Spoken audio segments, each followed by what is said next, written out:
Bonjour à tous, on se retrouve pour un nouvel événement. Aujourd'hui, le The 50 se dispute à Cagnes-sur-Mer sur le parcours des 1500 mètres sur le gazon. Attention, terrain collant aujourd'hui dans cette épreuve réservée à des 4 ans et plus. Ils sont 16 à s'affronter dans ce The 50 qui s'annonce très ouvert, beaucoup de possibilités. C'est pas simple d'étudier cette course, mais on va essayer de trouver la solution bien sûr en 6 pour ce The 50 et tous les paris associés, jeux simples, jumelés, trios, etc. Avant de démarrer, je vous rappelle que vous pouvez vous abonner à la chaîne YouTube de The Turf. Vous pouvez aussi activer la cloche, bien sûr, pour être informé dès qu'un nouveau prono est posté. Puis attention, n'oubliez pas le jeu responsable. Je vous le dis tous les jours, bien sûr, les mentions qui sont en bas ici, ayez ça en tête. Allez, on y va. Eh bien, écoutez, j'ai placé en première position un cheval qui me semble être une base plutôt fiable dans cette course. C'est le numéro 5, le Village Anglais. Il vient de finir 3e sur cette piste de Cagnes-sur-Mer sur ce parcours des 1500 mètres dans le prix des Bouches-du-Rhône. Sur ses 10 dernières courses, il a fini 7 fois dans les 5. Il dépend de l'entraînement de Jérôme Régnier qui a battu hier à Cagnes-sur-Mer le record de victoire dans ce meeting qui était auparavant détenu par Jean-Claude Rouget qui était de 18 succès. Il a obtenu depuis le début du meeting 19 victoires, Jérôme Régnier. Donc son écurie est en grande forme.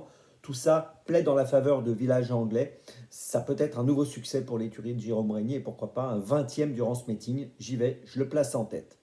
En deuxième position, j'ai retenu le 8 Passalito qui vient de gagner à Pau le 31 janvier sur 1600 mètres, qui a été remonté de 3 kg sur l'échelle des poids, qui est associé à Marie Linéon qui a brillé, vous le savez sûrement, ce week-end en Arabie Saoudite samedi lors d'un challenge de jockey ouvert aux hommes et aux femmes. Très belle performance de Marie Linéon.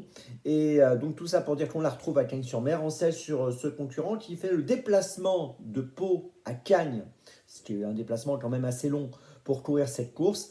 Et tout ça pour dire que je lui vois une chance et que je pense qu'il est capable de faire l'arrivée encore une fois. En troisième position, j'ai placé le 1 Amédras. Alors il est en forme comme le prouve sa deuxième place du Prix de Grasse sur 1500 mètres sur ce parcours. Il a 60,5 kg, il n'a pas beaucoup de marge de manœuvre. Mais bon, je pense qu'il a une belle chance quand même. On est obligé de le garder sur le podium. En quatrième position, j'ai retenu le 11, Wind of Change, qui a fini 3e du Prix de Grasse. Course dans laquelle, donc, je viens de vous le dire, Amédras a fini 2e. C'est la ligne. Ses 5 dernières courses sont plutôt bonnes. 3 fois sur le podium. Voilà, il a le 14 dans les stalles. C'est le petit bémol. Mais logiquement, il doit quand même être encore à l'arrivée aujourd'hui. En cinquième position, j'ai placé le 6, Peace Warrior, qui vient de gagner en Espagne, qui a gagné un réclamé à Deauville auparavant. Voilà, qui me semble avoir une chance, on va dire pour une 3, 4, 5e place. On ne sait jamais dans cette course. Je trouve qu'il a le profil pour venir un peu pimenter les rapports. Et puis en 6e position, j'ai retenu le 3 Bémer. Alors j'ai tenté un truc avec ce Bémer qui vient de finir 13e sur 2000 mètres. Il est raccourci. Il a couru le prix Henri Rossi sur 2000 mètres l'autre jour. Là, il revient sur 1500 mètres. Il a bien couru le 21 janvier sur 1600 mètres. Il avait terminé 4e derrière le bon Wally.